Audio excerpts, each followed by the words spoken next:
सम्राट वहां से लौटे अपनी फौज लेकर के अपने पुनः जब वतन लौटते हैं अपने पाटलिपुत्र राजधानी, मन बड़ा शांत है। कोई विजय में जब विजय श्री पावला कवि जी मन बड़ा उत्साहित होला, हर्ष उल्लास होला। लेकिन राजा सम्राट अशोक, महानायक सम्राट अशोक विजय पौले के बाद ही बड़ा दुख में गम में हुआ। अपने महल में कांत कोठरी में जाकर बैठल हूँ, खिड़की खुलल है, सामने निगाह जात रोड के तरफ देखलन, एक अनमोल दृश्य देखलन। का दृश्य देखलन कवि जी?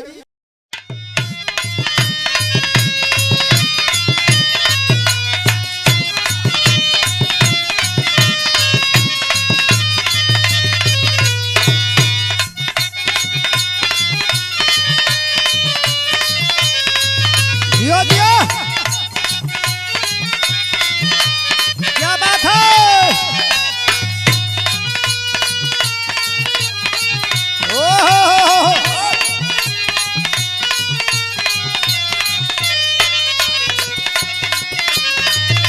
अरे जिया लाल,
अच्छा बाबूजी, हम भोजपुरी बिरहा एंड मिशन गीत गायक कलाकार रमाशंकर मौर्य एंड साथियों की ओर से स्नेहा म्यूजिक के सौजन्य से और हमारे बड़े भाई हजारीलाल मौर्य के देखरेख में एक मिशन का बिरहा आप सब लोग के बीच में प्रस्तुत हुआ।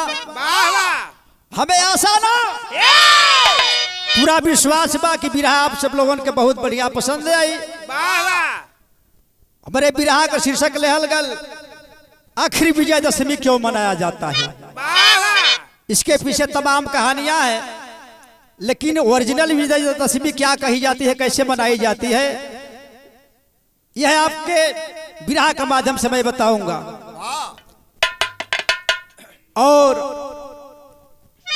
इस मंच पे उपस्थित हमारे बिरहा के प्रसिद्ध लेखक हमारे गुरुजी, जिन्होंने इस गीत को लिखा है, अपने कलम से सजाया है, संवारा है, श्री भुवनेश्वर प्रसाद कवि जी।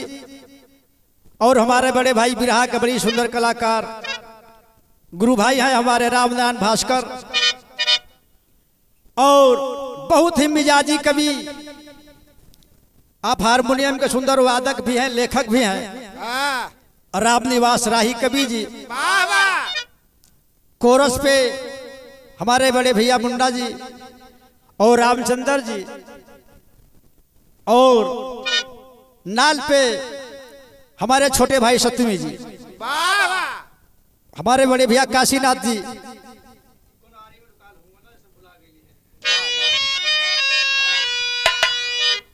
बिरहा पे गौर करेंगे साथियों, बहुत बिरहा आप लोगों ने सुना होगा तमाम कलाकारों के मुखारबिंद से, लेकिन यह बिरहा आप लोगों के बीच में जो मैं भेज रहा हूं एक नया दिशा निर्देश देगा। बिरहा में कवि जी भूमिका का लाइन लिखलन मास्टर, कैसे?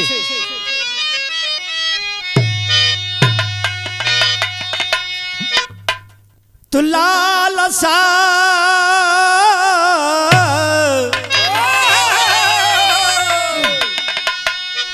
लाल सारण विजय की प्रलय आग बन लेकर सेना सबल घेरा कर ही लिए, ढाल तलवार सर पे कफन बांध कर, वीर योद्धा कलिंगी भी चला दिए। घोर संग्राम में सब भस्म हो गए, हर लौट कर बीज उत्साह मनाने लगे।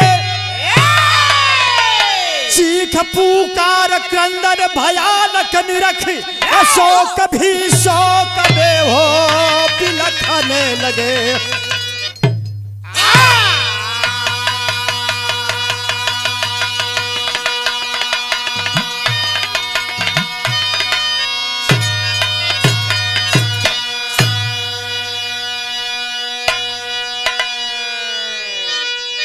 चीख पुकार क्रंदन भयानक निरख, अशोक भी शोक में हो बिलखने लगे।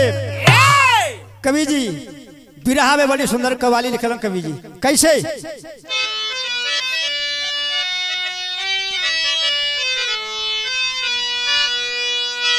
क्या बात है?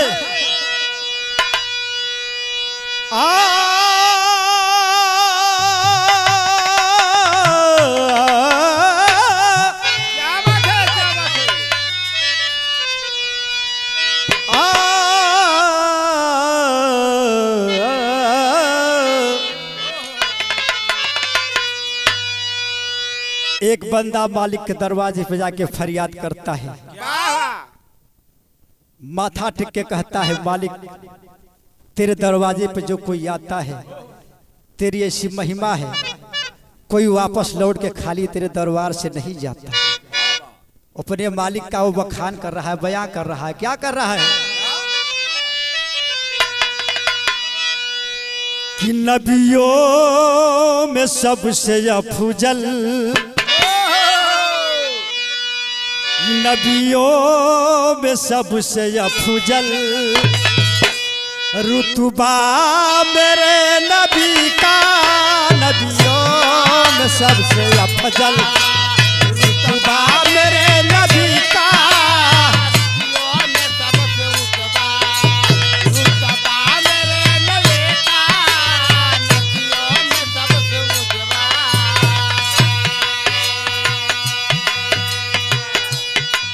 नबियों में सबसे अफजल रुतबा मेरे नबी का, नबियों में सबसे अफजल रुतबा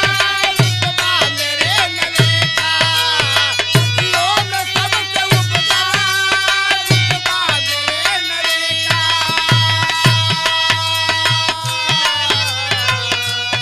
नबियों में सबसे अफजल अरे रुतबा मेरे नबी का। क्या है? ढिबरी में चूमते हैं, ढिबरी में चूमते हैं, अरे तलवा मेरे नबी का, ढिबरी में चूमते हैं, तलवा मेरे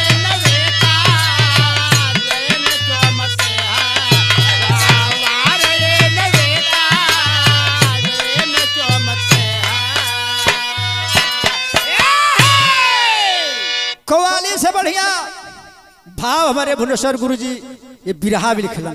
क्या लिखलन मास्टर? संग्राम जीत भूपति, संग्राम जीत भूपति, सुख शांति अपनी हारे, संग्राम जीत भूपति, सुख शांति अपनी हारे,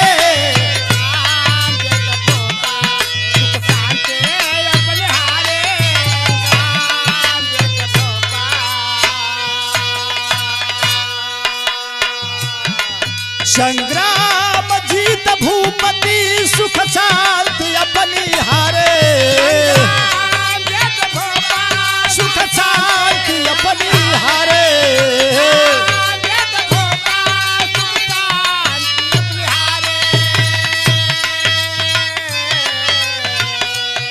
संग्राम जीत भूपति सुख शांति अपनी हारे हारे।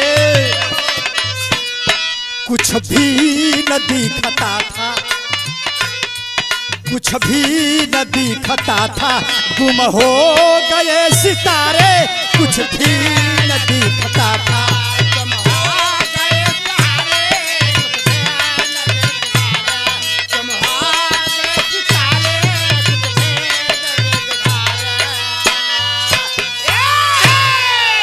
कुछ भी न दिखता था, गुम हो गए सितारे। कहानी कहा का कवि जी, शुरुआत हो गई शहर से।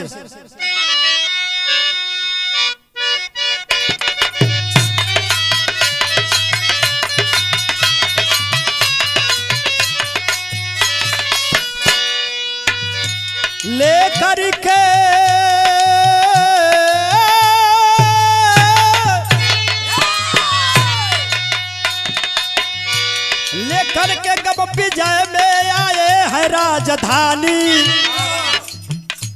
लेकर के गम विजय में आए है राजधानी। मिलान हर्ष उनको पलट गई कहानी।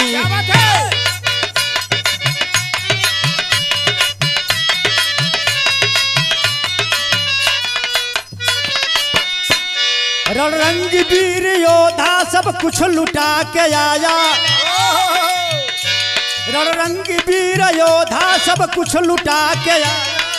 हृदय हुआ द्रवित है, सन्नाटा घोर छाया।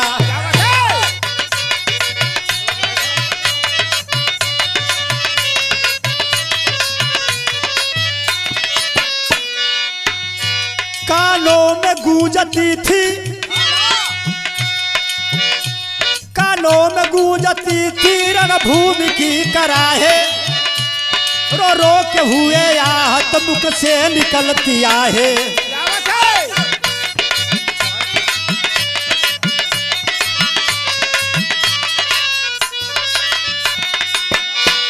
एकांत कोठरी में बैठे थे विकल होके। एकांत कोठरी में बैठे थे विकल हो।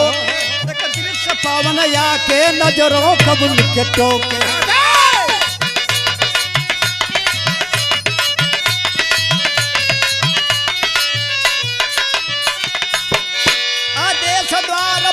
को है देख बुलवाए, मनमुग्ध होकर सूरत आसन है बिछाए। आजा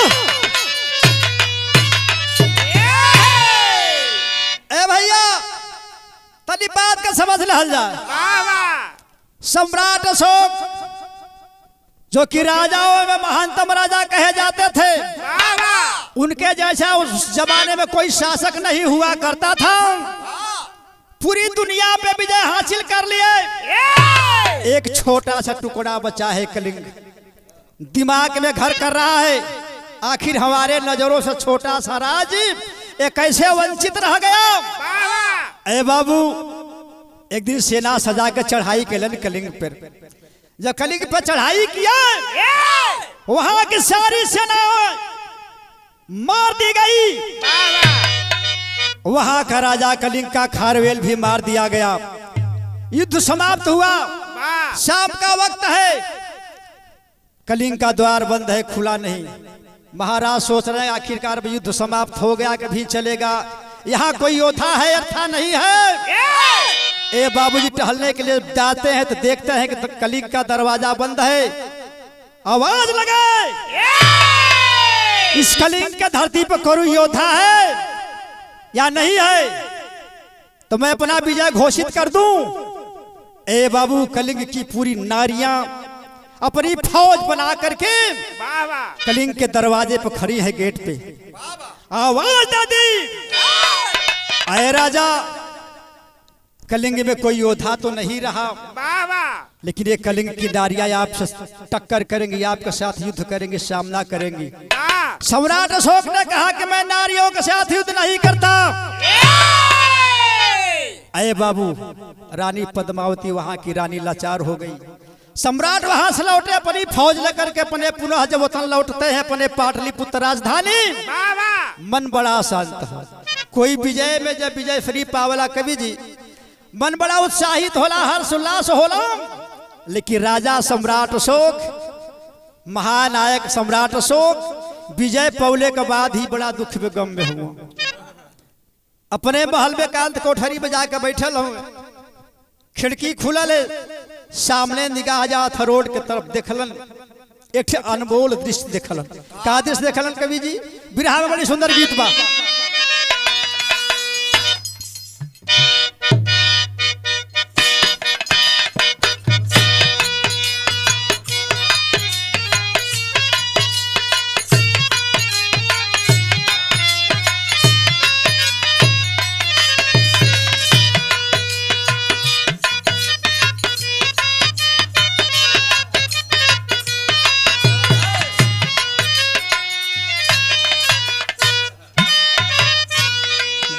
बढ़िया बा गीत, पुराना लेकिन एक धार आज भी ताजा हो। कोनो दुल्हन का दिल के व्यथा हो दसवीं भैया तोहरे मती रहल, ऊपर 10वें दंदन जा कमाए, दुल्हन परेशान है, कलश की सैया जी हो रोज बाहर जाइबा कमाए, अपन व्यथा बतावत थे। का कहला से ए सैया जी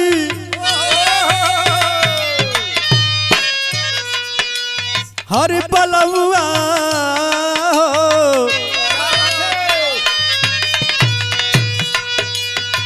छोड़ी के जवानी नौकरी करेला,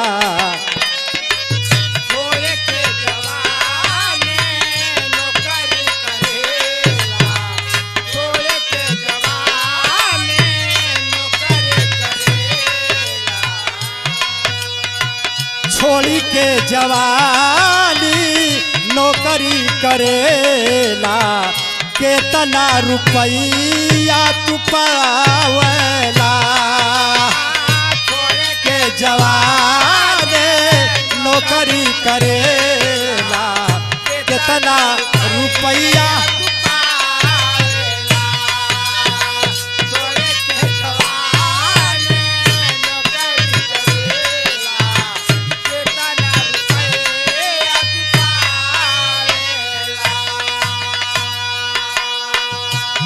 सैया जी ए राजा जी, ए सैया जी ए राजा जी, ए सैया जी ए राजा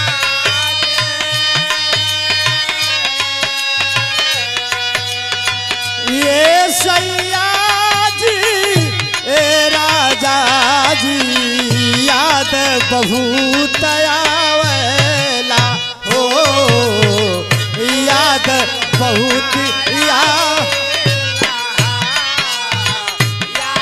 बहुत आवेला।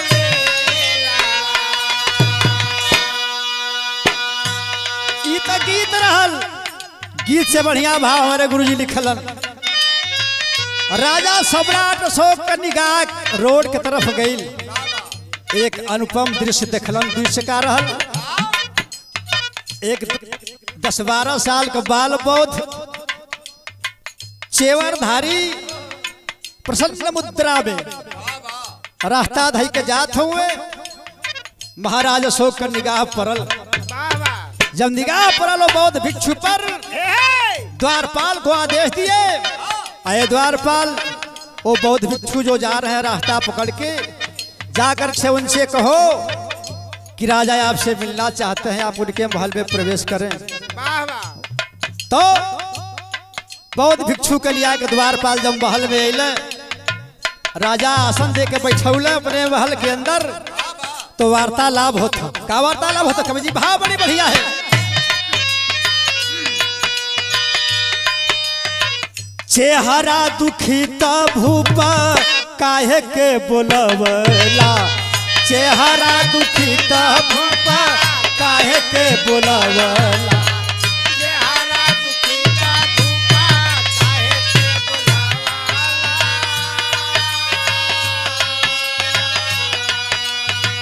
चेहरा दुखिता भूप काहे के बोलावला यापन कहानी या बतावला चेहरा दुखिता भूप काहे के बोलावला यापन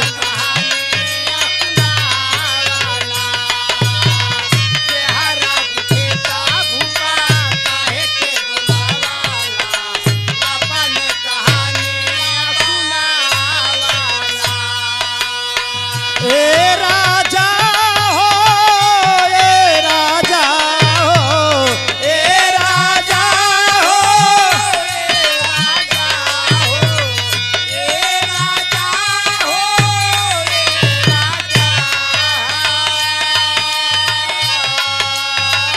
ए राजा हो ए भूपति हो कारण का हमके बतलावना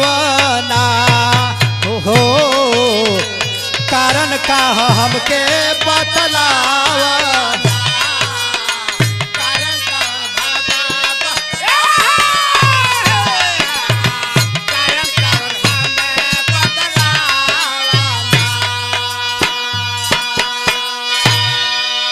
राजा अपने आसन पे बैठा हुआ बगल में बौद्ध भिक्षु के बुला करके आसन पे बिठा करके महाराज सम्राट अशोक वार्तालाप हो दोनों जाने में बाल भिक्षु कलन के राजन आपका मुखमंडल इतना तेज लेकिन चेहरा उदास का है हो कारण का बा बौद्ध भिक्षु सवाल कर दिए महाराज अशोक से बतावत हूँ राजा अंतरा में भाव लगी गुरु जी कैसे अनुपम तोहार तेजी खींचल हलस मनवा के कर लाल हुआ कहवे नमवा के कर लाल हुआ कहवे नमवा के कर लाल हुआ कहवे नमवा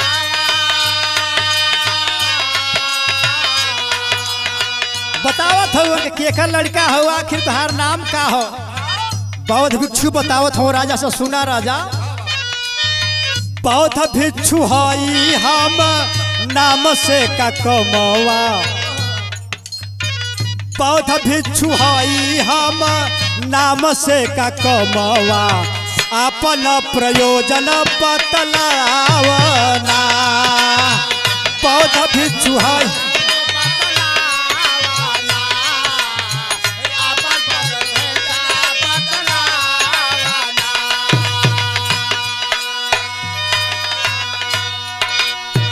ए राजा हो ए भूपति हो ए राजा हो ए भूपति हो ए राजा हो ए भूपति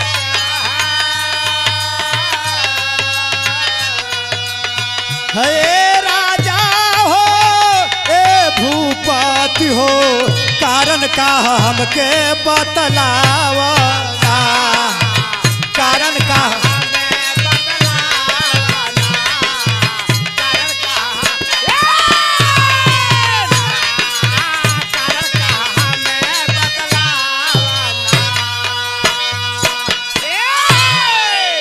परिचय होखे लागल बाबूजी महाराज अशोक में और बाल बौद्ध में सम्राट कहलन कि आखिर बाल बौद्ध भिक्षु आखिर बतावल जा आपको ने नगर के रहे वाला हुआ आपको बालपन का नाम का बा परिचय का बा बौद्ध भिक्षु कहलन के राजन हम बौद्ध भिक्षु हैं हमारी है पहचान बा आपके हमारे नाम से और गांव से का मतलब हो कहलन कि ना राजा हट कर दिया सम्राट अशोक आपके बतावे के परी हट जब कैलन तो बिरहा में गीत लगल कैसा गुरुजी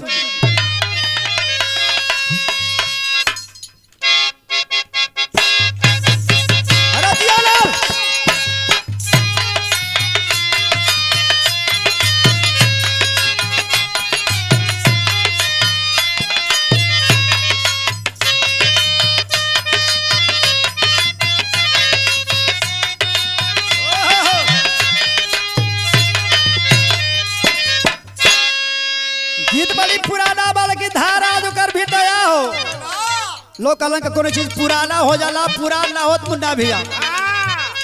आदमी का विचार पुरान हो। भाव बड़ी बढ़िया हो। का गीत हो? सरगिया वाले का डेरावा, सरगिया वाले का डेरावा, बताई देर लहुरी डाला दी।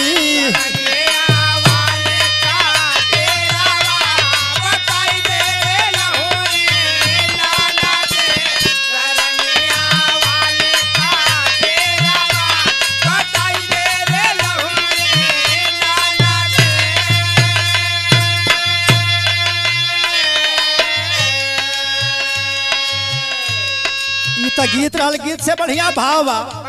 भाव में क्या लिखते हैं गुरुजी? बाल बौद्ध भिक्षु बतावत हो उनके राजा, यदि आप हमार परिचय जानल चाहत हुआ तला राजा सुरला बता देते आप। कहलन अरे कि राशिम कहाई लाला लावा। ऐ राजा सुना, राशिम कहाई लाला नावा, बतावली हमरो माया नावा। राशिम कहाई लाला नावा, बतावली हमरो माया। राशिम कहाई लाला नावा, बतावली हमरो माया नावा।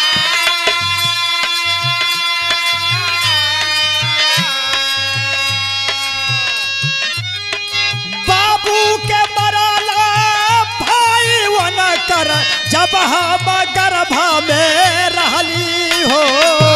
गर्भ में जब हम रहले भैया, गर्भ में जब हम रहले, गर्भ में जब हम रहले भैया, गर्भ में जब हम रहले।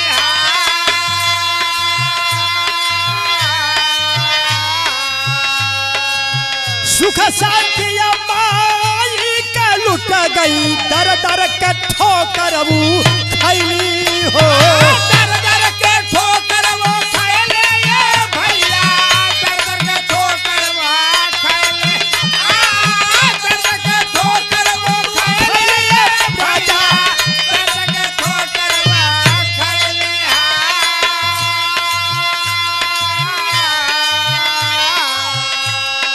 निग्रोध हमरो नामावा, निग्रोध हमरो नामावा, यार बतावली हमरो माया नावा। निग्रोध हमरो नामावा, यार बतावली हमरो माया।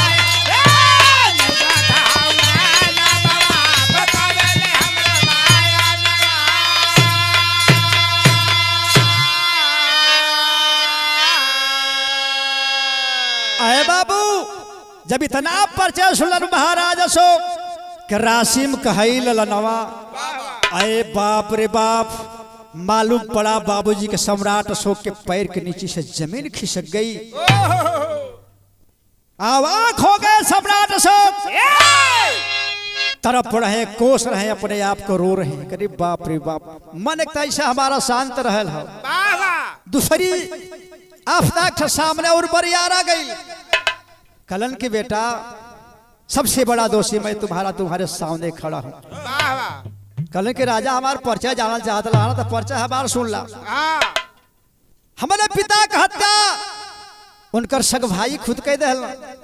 आज हमार मतारी दर दर का ठोकर खा के पोस पाल के इतना बड़ा कैलिन।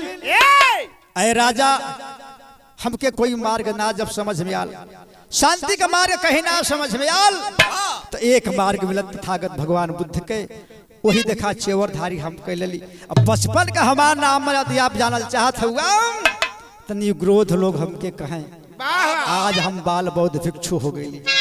अरे बाबू, सम्राट अशोक गोद में उठा लेते हैं बालक को, बौद्ध भिक्षु को। एक बड़ी ऊंची बात कहलन। क्या कहलन कवि जी? बिरहा में भाव हो,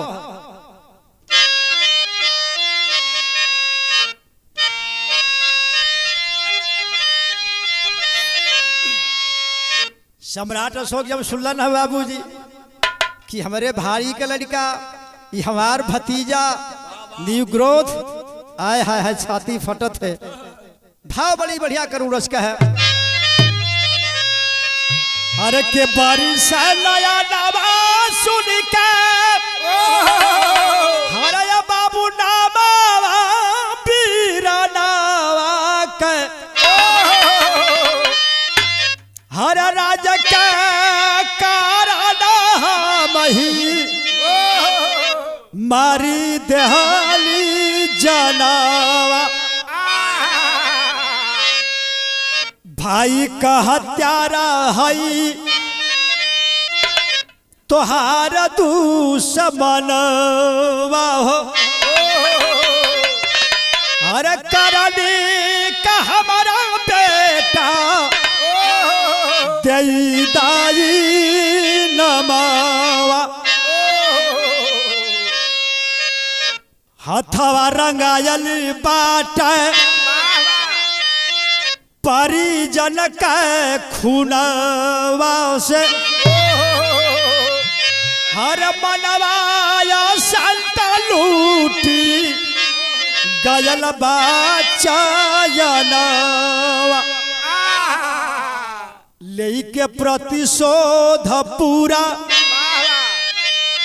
कैला यार मनवा के अरे खड़ा बा हत्यारा जी तोहरे सामनवा।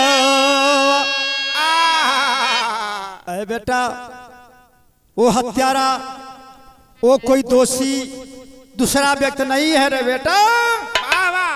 तेरे सामने तेरा दुश्मन खड़ा है तेरे पिता का हत्यारा। उठा ले हाथ में तलवार काट दे मेरी गर्दन। अपने पिता का बदला ले ले बेटा। मैं ही तुम्हारा दोषी हूँ मैं ही तुम्हारा दुश्मन हूँ। बौद्ध भिक्षु कलन किन्नार राजन ना देश के बदला देश से ना मिटेला। हाँ मैं आपके दंड देव मैं आपको ऐसा दंड दूंगा राजन इतिहास के पन्नों में साक्षी रहेगा। ऐसा दंड देने वाला व्यक्ति आपको कोई जीवन में नहीं मिलेगा। कवन दंड दे है बाबू फिर हाँ गीत बदल गई।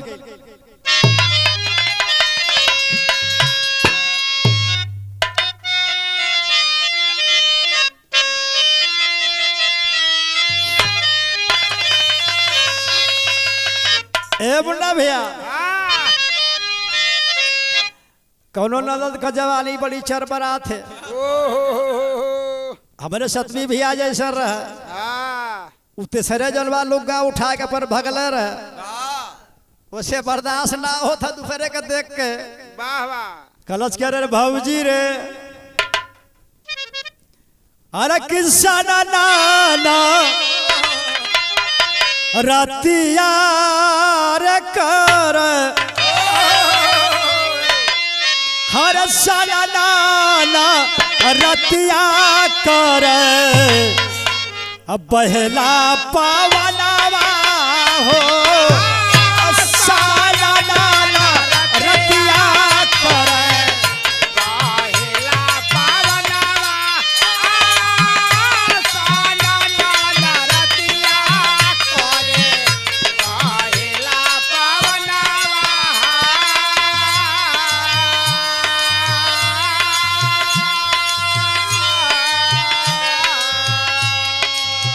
साना नाना रतिया कर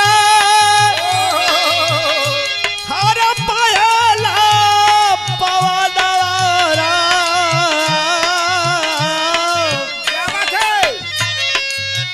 कही दे भौजी भैया जी से हे कही दे भौजी भैया जी से कही दे तय गावनवा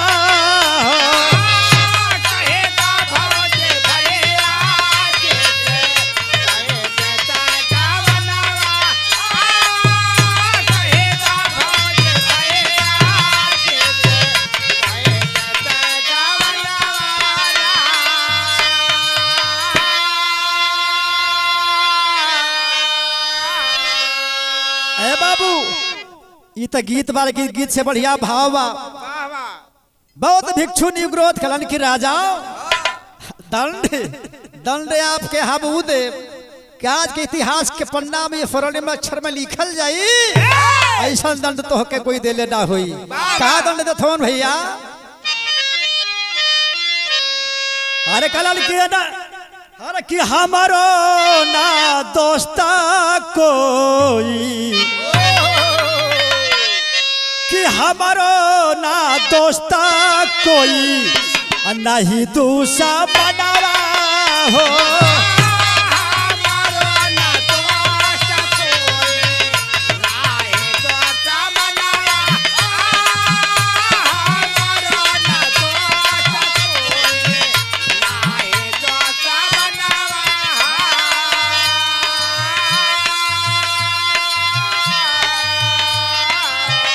हमारो ना दोस्ता कोई नहीं दूसरा बनावा हो।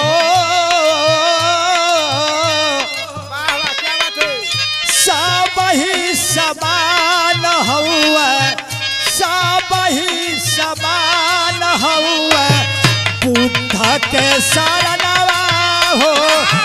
सब ही समान हुआ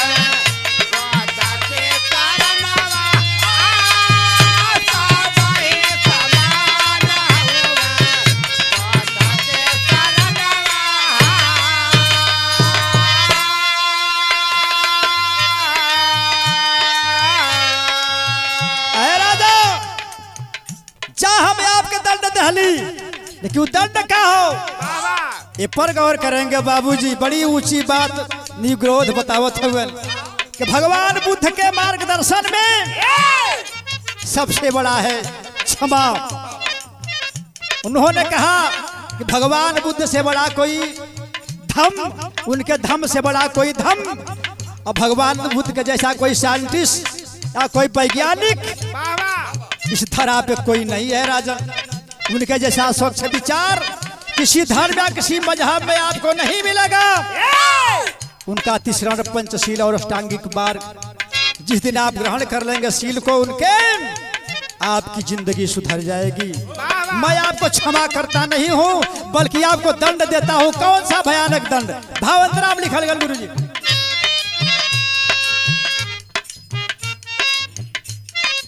कहते भयानक दंडा दई के क्षमा दानावा।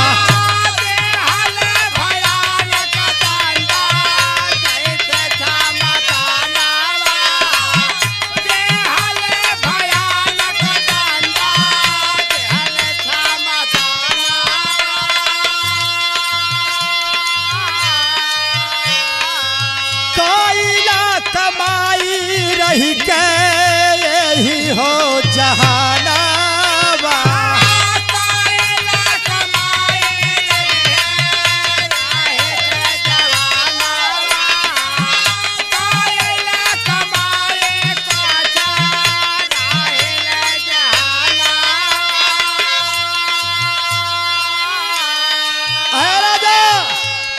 तलवार का लड़ाई बहुत लड़ला लेकिन भगवान बुद्ध के विचार देखा। जरूरत उनके तीसरा के पंचशील के आप ग्रहण कैले मार्गदर्शन हो जाई, जिंदगी सार्थक हो जाए, धन हो जाए। एक से बड़ी ऊंची बात बतौलन का, अरे मानव सिर्फ मानव होल, मानव सिर्फ मानव होल, बुद्ध के शरणवा हो। मानव सिर्फ मानव होल, बुद्ध के शरणवा हो।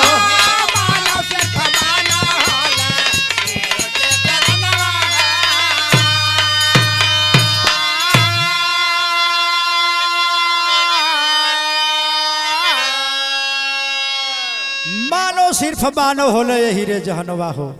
तथागत बुद्ध के शरण में अय राजा सब मानव एक समान है। वहाँ कोई जातिवाद भेदभाव नहीं है। आप तमाम धर्म में जाएंगे, मजहब में जाएंगे तो रीति रिवाज में बांध दिए जाएंगे, लेकिन ऐसा धर्म है, ऐसा मजहब है, वहाँ सब एक समान है। ए बाबू हो, भगवान बुद्ध का दीक्षा सुनने के बाद, विचार सुनने के बाद निग्रोध के मुखार बिंद से महाराज अशोक का विचार बदल गल। कहलन कि भगवान अब देरी ना, एक ठे काम कैदा। का काम कैदा बाबू? बिरहा गीत बड़ी रसदार है कवि। अरे किया बाबा का दरिया पे कुह के कोयलिया, कुह के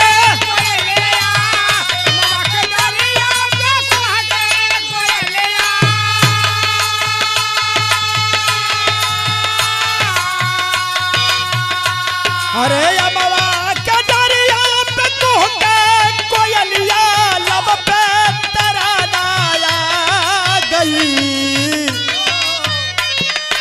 नाचत बतना हमर झूमत रे मनवा, नाचत बतन हमर झूमत रे मनवा, मौसम सुहाना आ गई।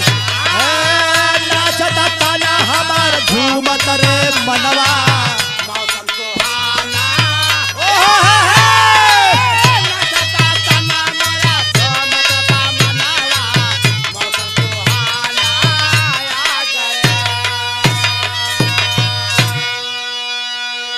बड़ी ऊंची बात बाबूजी। सम्राट अशोक बाल बौद्ध भिक्षु निग्रोध से कहलन कि भगवान एक हमारी इच्छा हो, पूरा कदा का इच्छा हो? अरे कि काया प हमरा के शीशा बनैबा, शीशा बनैबा,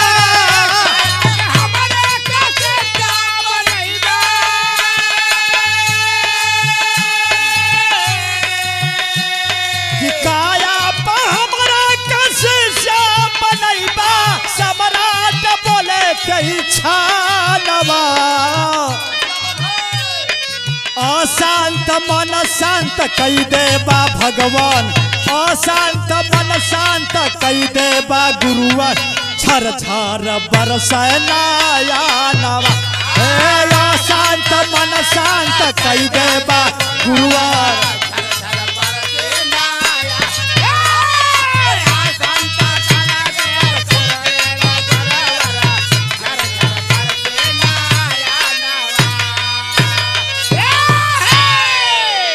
कहलन कि भगवान मन बड़ा अशांत बा। अपने जीवन काल में बहुत लड़ाई कैली, एक से एक युद्ध जीतली, समर भूमि जीतली, लेकिन एक कलिंग युद्ध के बाद हमार मन बड़ा अशांत हो, हमें शांति कहीं ना मिलत बा। कहलन कि राजन शांति है मार्गदर्शन के हो तथागत भगवान गौतम बुद्ध का। हम दीक्षा देते हैं ना, दीक्षा ग्रहण करा, शांति के मार्ग आपके मिल जाए। जब बाबूजी हो निग्रोध देखा भतीजा हुए, लेकिन बौद्ध भिक्षु के रूप में हुए, भगवान के पूरा पदार्पण उनका देखा था सामने। दीक्षा दहलन कि बुद्धम शरणम गच्छामि, धम्मम शरणम गच्छामि और संघम शरणम गच्छामि। अय राजा, इससे बड़ा तीसरा पंचशील मूल मंत्र कोई दुनिया में है ही नहीं। जब दीक्षा दहलन एक बड़ी ऊंची बात अंतरा में,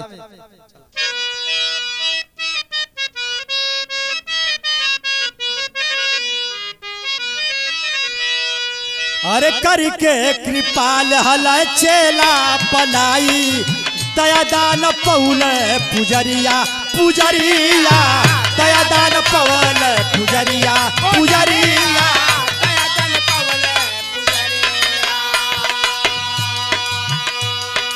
उपदेश पा करके, उपदेश पा करके मनवा जुड़ैल, बरसल अमृत बदरिया बदरिया।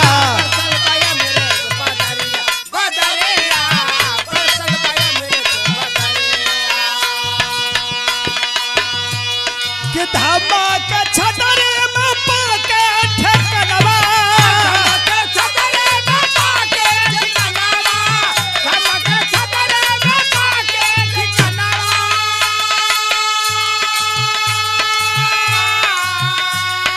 धामा के छतरी में पाके ठेकनवा, गावन लगे गुण गानवा। अशांत मन शांत कई देबा भगवान, अशांत मन शांत कई देबा भगवान, झरझर बरसना या ना। या शांत मन शांत कई देवा भगवान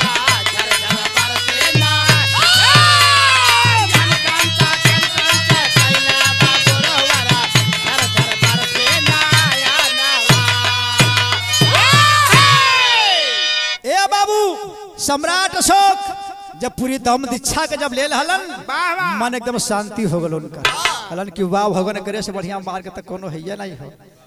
एक ठे वही समय वादा कैलन कसम खाए महाराज अशोक भाव शैली में है गुरुजी।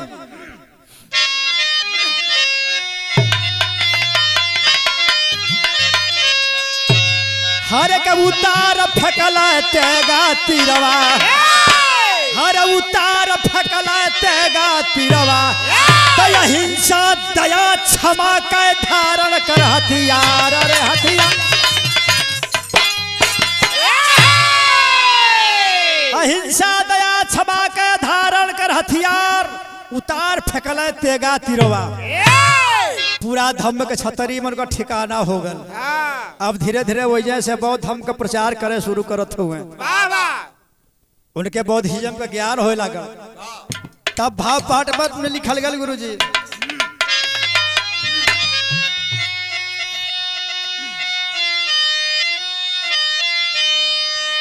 अरे कबूता धाम के पाकर के चमनवा मनवा हरसितबा हर बूता धाम के पाकर के चमनवा मनवा हरसितबा भिक्षु भैले त्यागी भूप अभिमनवा मनवा हरसितबा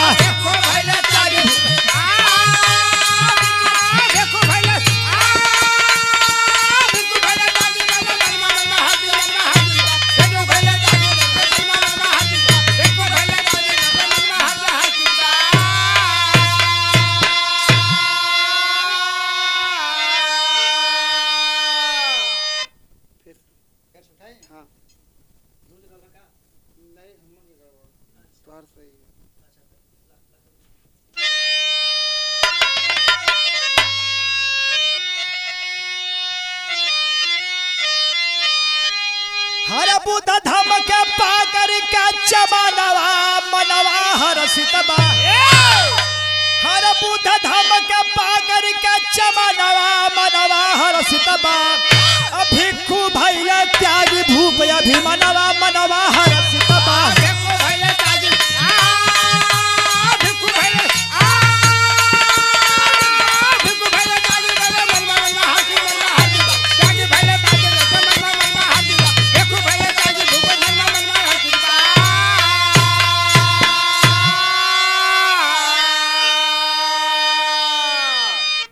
बुद्ध धर्म के प्रचार में जीवन कैद हलाय देव छावर महान भैले अशोक जग में पाके अनुपम पावर हर कीर्ति गावे दुनिया दे सम्मनवा मनवा हरसितबा भिक्षु भैले त्यागी भूप अभिमानवा मनवा हरसितबा।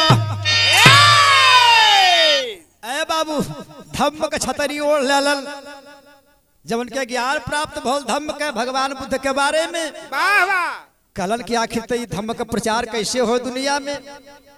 ए बाबू हो महाराज अशोक अपने बेटा महेंद्र के पहले कहाँ भेजलन लंका में भेजलन कि जाकर के भगवान बुद्ध के धम्म का प्रचार करो देश विदेश में प्रचार करो। आखिर तब महेंद्र जब पहुंचल श्रीलंका में तो जे बहरे है भाई है बहन है बतारी है उसे बात हो जा तो भगवान बुद्ध का बात उनसे कह देते उनका विचार उन तक पहुंचा देते लेकिन जे महल के अंदर बा प्रचार अधूरा है। महाराज उसको समय पत्र लिखे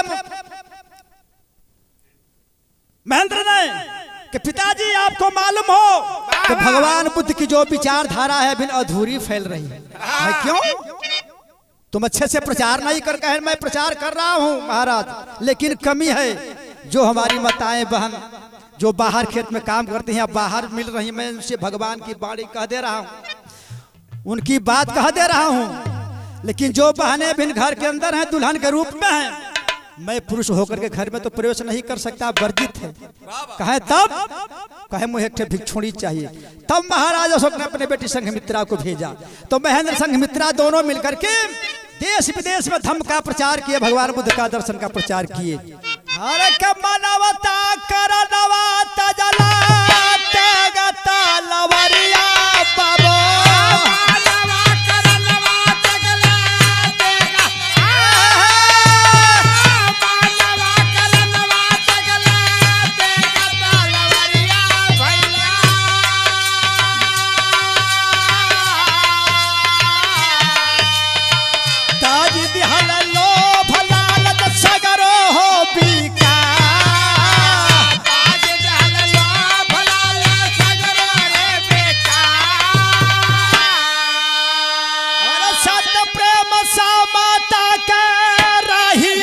चल के बाबा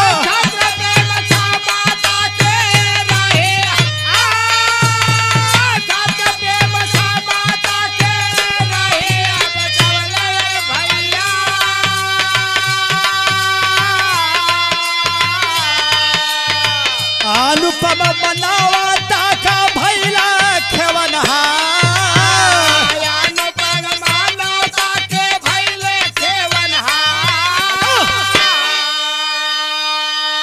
सत्य प्रेम समता के रहिया पर चल के अनुपम मानवता के भैले खेवनहार। आज बाबू भगवान बुद्ध के दर्शन उनकर जितना धम्म का प्रचार हो तो महाराज अशोक से अपने करत हुवन, बेटी बेटा के भी लगा दिल हुवन। शिलालेख पर लिखवाए, अशोक लाट बनवाए। आज विजयदशमी हमारे देश में मनाई जाती है, दीपावली मनाई जाती है। ए बाबू हो कहलन कि भगवान आखिर बतावल जाए। अबे धर्म का प्रचार पूरे दुनिया में मानव के जात द्वारा हो जाता। हम कह देते हमारे लोग कह देते हो, लेकिन आजीवन ये अमिट रहे अमर रहे कैसे होगा। कहलन कि राजा एक उपाय करा, दुनिया में जितना भी शिल्पकार हुआ कलाकार हुआ सबके बुलवावा, शिलालेख बनवावा। बाबू हो कहीं कहीं शिलालेख लिखल गल, कहीं कहीं सम्राट अशोक का लाट यानी 84,000 लाट बनवाए महाराज अशोक अपने जीवन काल में, जिसे आज 84 लाख योनि मनवादियों ने बनाया कवि जी। लेकिन 84,000 उन्होंने स्तंभ बनवाया अशोक, जो लाट आज 4 मुख वाला है।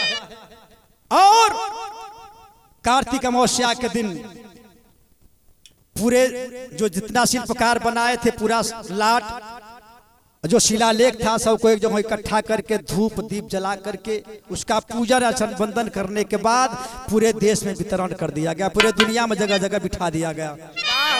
वहां से धर्म का दिवस चलता है, दीपावली मनाया जाता है। आज यहाँ क्या करता है कि जब राम आए ना तो दीपावली मनावल गई, ऐसी बात नहीं है। भाव लिखल गया खड़ी में आखिरी कैसे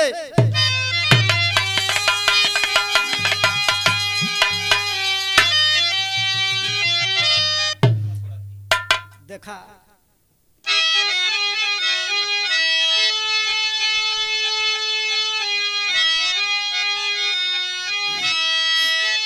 हर का शास्त्र त्याग, हर भैया शास्त्र त्याग वो जाऊ न देना कैला बीरावा।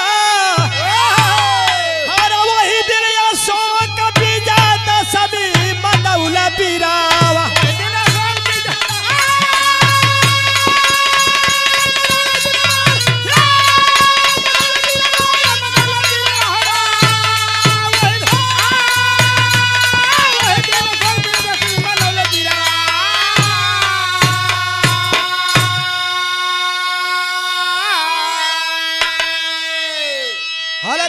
शुक्ल पक्ष रहा हर दशमी का दिनवा, अहिंसा से अहिंसा को हराए मारा दादा।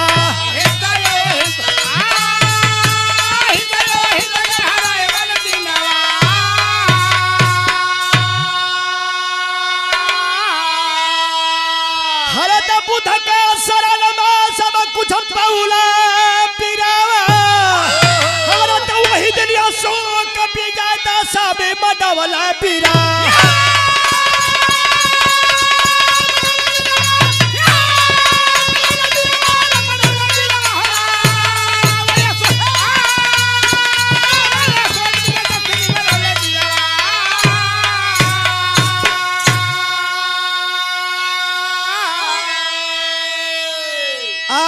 देश में आपका इतिहास अमर हो, स्तंभ अमर हो।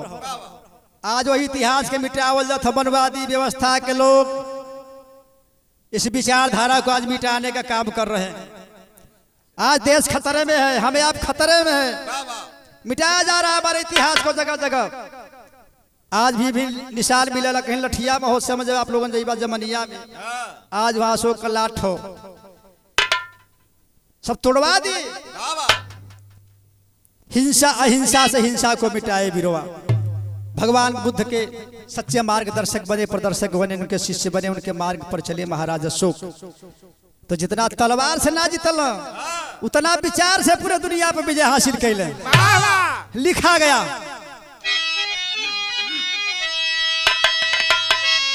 अरे का बुद्ध अनुयायी देखा आज भी मनावला, अरे सत प्रमहीन साक गीत सब गावला।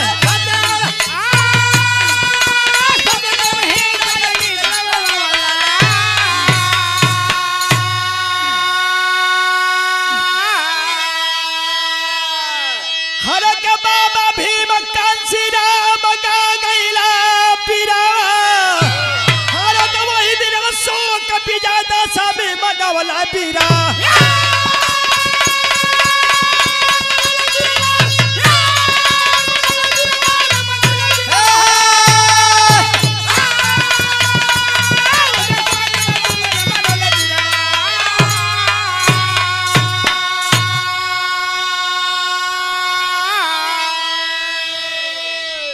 बाबू आज जब हिंदू धर्म से जब बाबा साहब को प्रताड़ित किया गया, उन्हें नीचा दिखाया गया, बाबा साहब ने हिंदू धर्म का त्याग करके भगवान बुद्ध के धर्म को स्वीकारा, बौद्ध धर्म को उन्होंने स्वीकारा।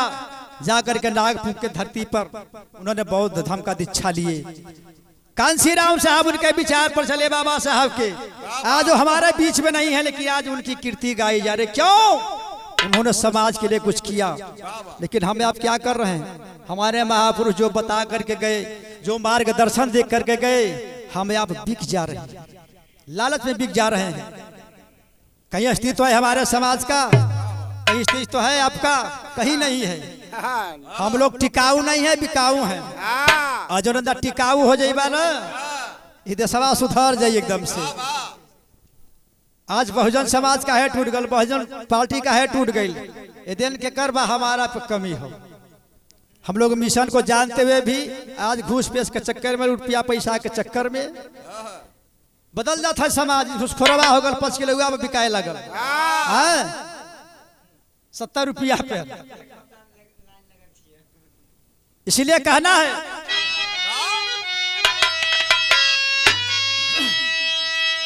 कवि जी, आज समाज के बारे में हमारे कवि जी लिखते हैं कि सूरज कभी पाबंदे जमाना नहीं होता, सूरज कभी पाबंदे जमाना नहीं होता, अच्छा शेर कभी पुराना नहीं होता।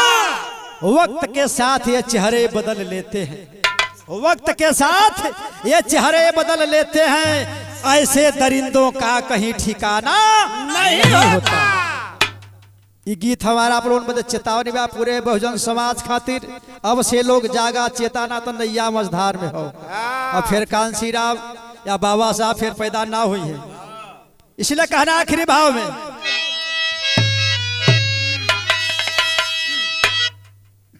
कि गुरु बिहारी गुरुपत तुझ सपना भैला भाई, हरे कवि भुवनेश्वर राम नारायण और सबको गले लगाई।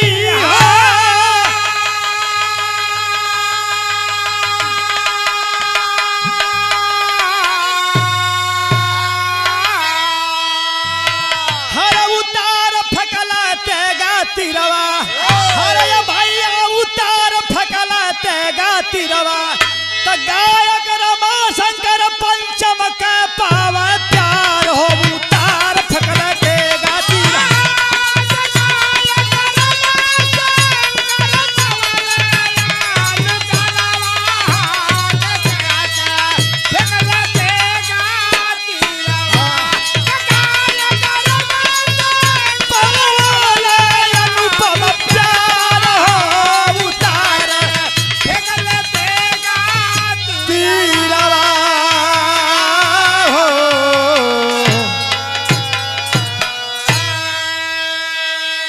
सबके सादर नव उद्धार, जय भीम, जय भारत, जय संविधान, जय अशोक बहाल।